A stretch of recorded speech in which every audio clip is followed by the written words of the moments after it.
पारिस्थितिकी और पर्यावरण। समकालीन समय में कई देशों में विस्फोटक जनसंख्या वृद्धि के साथ बढ़ते हुए औद्योगिकरण के चलते पौधों, जानवरों, पानी के स्रोतों, मिट्टी और धातुओं जैसे प्राकृतिक संसाधनों को बचाने की समस्या पर पूरी दुनिया चिंतित है। प्राकृतिक वातावरण और जनसंख्या के बीच अंतर संबंध एक महत्वपूर्ण मुद्दा माना जाता है। इसकी व्याख्या पारिस्थितिकी और पर्यावरण के समस्या के रूप में होती है। पारिस्थितिकी शब्द सन 1869 में गढ़ा गया था। यह अपेक्षाकृत एक नया विज्ञान है। हाल के समय तक इसे जीव विज्ञान की एक शाखा के रूप में देखा जाता था।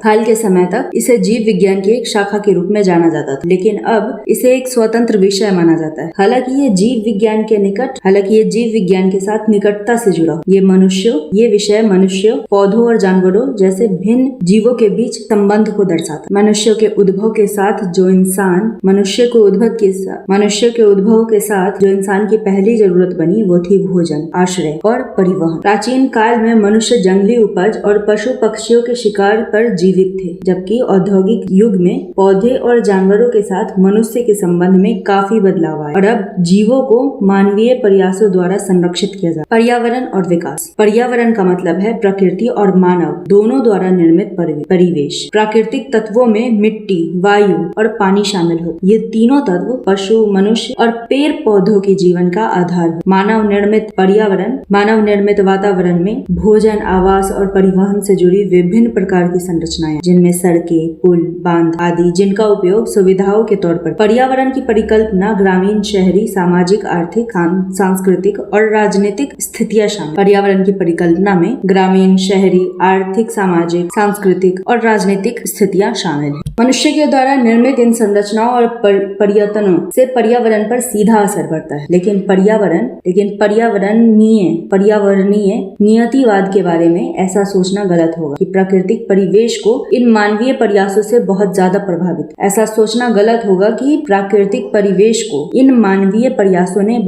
प्रभावित। हम देखते हैं कि एक तरफ वनों की सफाई करके अनाज के उत्पादन की दिशा में अग्रसर होने से बड़ी बस्तियों का निर्माण हुआ। दूसरी तरफ जलवायु के परिवर्तन और नदियों के मार्ग बदलने से कुछ इंसानी रहवास खत्म हुए और आबादी का पलायन हुआ। यद्यपि 9000 ईस्वी पूर्व के बाद से वैश्विक स्तर पर जलवायु परिवर्तन नहीं हुए हैं, केवल कुछ महत्वपूर्ण क्षेत्रीय बदलाव भर हुए हैं। इस प्रकार प्राचीन जलवायु से जुड़े कई विद्वानों का मानना है कि ईस्वी पूर्व तीसरे और दूसरे सहस्राब्दी में शुष्कता और हिमीकरण का तापमान मध्य एशिया में बहुत ज्यादा था। ईस्वी पूर्व दूसरी सहस्राब्दी तक यहाँ बेहद ठंड पड़ती। इस कारण दक्षिण मध्य एशिया के लोग कम ठंडे क्षेत्र की तलाश में भारतीय उपमहाद्वीप की तरफ आकर्षित हुए। ये पलायन इंडो आर्यन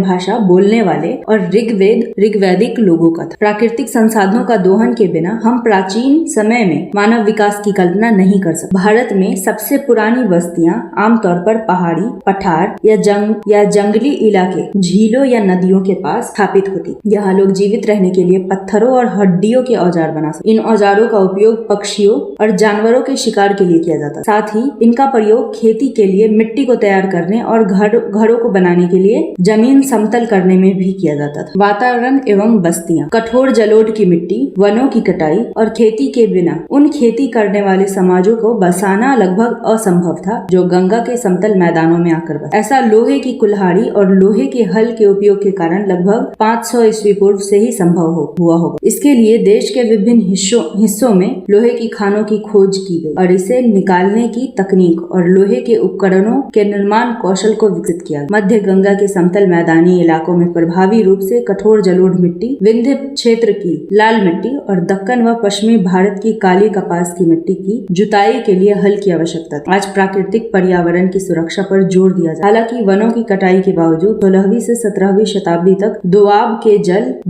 जंगल बचे हुए थे, जहाँ जंगली जानवरों का शिकार किया जाता। ये पारिस्थितिकी परिवर्तन केवल आधुनिक समय में देखने को मिलता है। हर हाल में मानव ने पेड़ पौधे और पशुओं की बदौलत ही प्रगति की। जब मनुष्य ने खेती और पशुपालन शुरू किया तो इससे दोनों में गुणात्मक वृद्धि हुई। बस्तियों के स्थान और आकार, मिट्टी और जलवायु की स्थितियों जैसी पर्यावरणीय कारकों पर निर्भर, जिसके आधार पर स्थान का चयन निर्धारित हो पाता था। नदी, झील, जंगल, पहाड़, खनिज और उपजाऊ मिट्टी के साथ अनुकूलित बारिश वाले इलाके ने कई बसावटों को अपनी तरफ आकर्षित किया। दूसरी ओर शुष्क और जल संसाधन रहित रेगिस्तानों ने लोगों को बसने के लिए हतोत्साहित किया। गंगा के समतल मैदानों के कारण इंसानों के रहने लायक पर्यावरण बना। 500 ईस्वी पूर्व से लगभग 500 ईस्वी पूर्व से पहले और बाद की अवधि में कई बस्तियां बसाई गई। कई कस्बों को दोआबों और गंगा के मैदानों में बसाया गया। वर्तमान समय में जो भूमिका सड़कें और रेलवे जैसे परिवहन की है, वो भूमिका उन दिनों नदियों ने मार्गों के रूप में निभाई। जब बाढ़ आती थी तो वनों के किनारे को बहा कर ले जाती और जंगलों का बढ़ना और फैलना रुक जाता। हालांकि इससे खेती करने वाले लोगों को जो कृषि योग्य जमीनें थी वो सिंचित हो जाती थी। ईसा पूर्व 2500 के आसपास नदियों के प्रवाह के बदलने से इंसानी बस्तियां प्रभावित हुई। सरस्वती नदी गंगा हकाड़ा की सीमावर्ती यमुना और सतलज से जुड़ी हुई और तीनों ने हड़प्पा संस्कृति के विकास में योगदान दिया। जबकि ईस्वी पूर्व 1700 में सतलज और संभवतः यमुना पूर्व की तरफ चली गई, जिससे हड़प्पा की नगरीय समाज के उपरांत बनी सभ्यता को प्रभावित नदियों के लोगों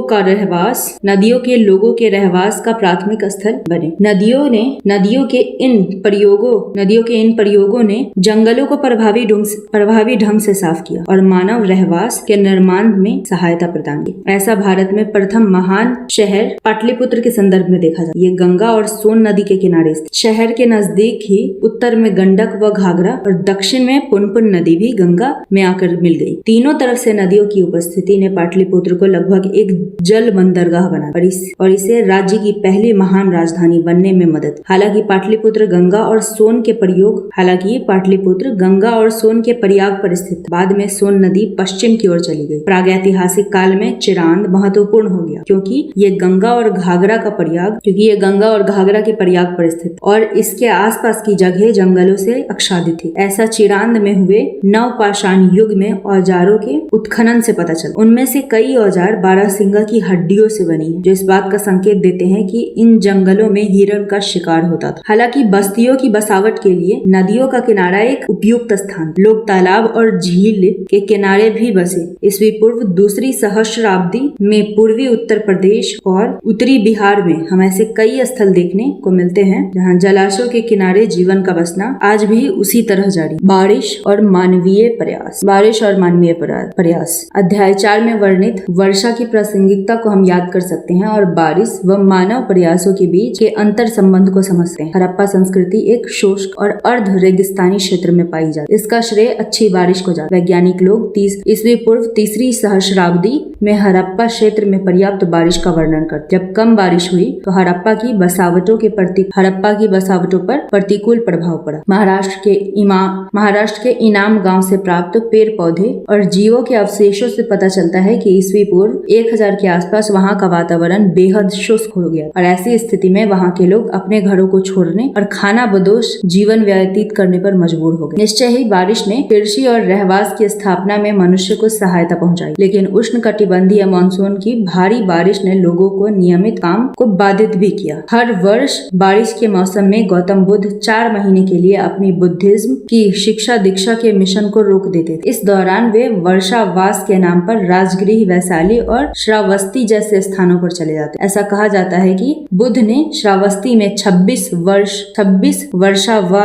वर्ष वास। अभी भी लोग बारिश से प्रभावित होते हैं और वर्षा ऋतु में विवाह आदि संपन्न नहीं किया जाता, परंतु आज ऐसी स्थिति भी है कि भारी बारिश के बावजूद मजदूरों को तब तक काम करना पड़ता है जब तक संस्थाएं बंद न हो या उन्हें छुट्टी न दी। अन्य प्राकृतिक आपदाएं भारी बारिश से अधिक भयावह है। इनमें तूफान, बाढ़ और भूकंप शामिल है। हमें मौर्य पूर्व समय के ऐसे अकाल का उल्लेख मिलता है जिनमें कुछ जैनों को मगध से दक्षिण भारत तक पलायन करना पड़ा था। हालांकि शोधकर्ताओं द्वारा अभी तक अकाल और अन्य आपदाओं जैसे प्राकृतिक खतरों के कारण का उल्लेख करते हुए उनके स्रोतों का पता नहीं लग पाया है। पर्यावरण की प्रति प्राचीन दृष्टिकोण। प्राचीन भारत में नदियों को दैवीय माना जाता था। ऋग्वेद में सरस्वती नदी को देवी के रूप में दर्शाया गया। हालांकि उत्तर वैदिक काल में गंगा को देवी माता के रूप में उभारा जाता है और यही मान्यता आज भी कायम है। पौधे और जंतु पृथ्वी और जल पर जीवित, अतः इन्हें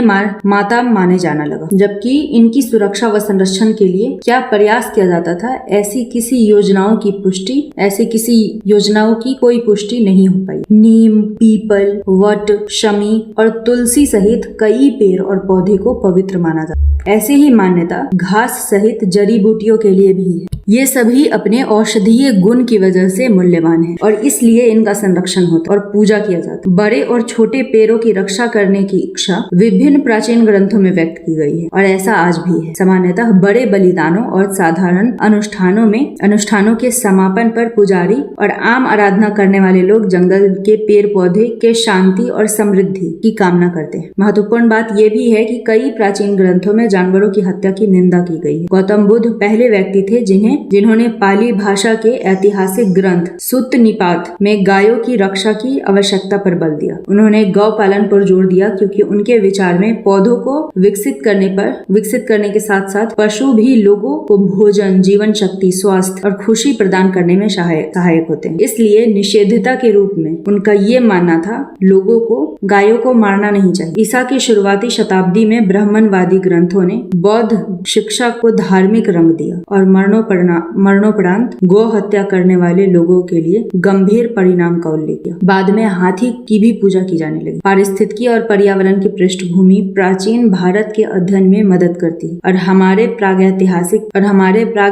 के अध्ययन में विशेष रूप से उपयोगी हो सकती है। हालांकि प्रकृति के साथ मानवीय संघर्ष के बिना मानव समाज आगे नहीं बढ़ सकता। प्राचीन काल में ये संघर्ष मुख्य रूप से पौधे और जानवरों के साथ। इन पर एक बार नियंत्रण हो जाने के बाद उत्तरोत्तर कई स्तरों पर प्रयास बढ़ते हैं। इतिहास मुख्यतः स्थान और काल के मद्देनजर मनुष्य के अंतर संबंधों का अध्ययन करता है, लेकिन इतिहासकार एक तरफ मानव प्रयासों और दूसरी तरफ प्राकृतिक शक्तियों के बीच विद्यमान अंतर संबंध को ध्यान में न रखे तो ऐसा अध्ययन संभव नहीं है। कालक्रम 3री से 2री सहस्राब्दी ईस्वी पूर्व मध्य एशिया में शुष्कता और हिमीकरण का तापमान चरम। 9000 ईस्वी पूर्व के बाद विश्व स्तर पर कोई भी प्रमुख जलवायु परिवर्तन नहीं। 5000 ईस्वी पूर्व से आगे गंगा के समतल मैदानों में लोहे की औजारों का व्यापक उपयोग और बस्तियों का निर्माण। 300 ईस्वी पूर्व अकाल और मगध से दक्षिण भारत तक जैन प्रभाव। 16वीं से 17वीं ईस्वी सन वनों की कटाई के बावजूद दोआब में वन। 1869 ईस्वी सन पारिस्थितिकी शब्द की व्युत्पत्ति। छठा चैप्टर है भाषाई पृष्ठभूमि।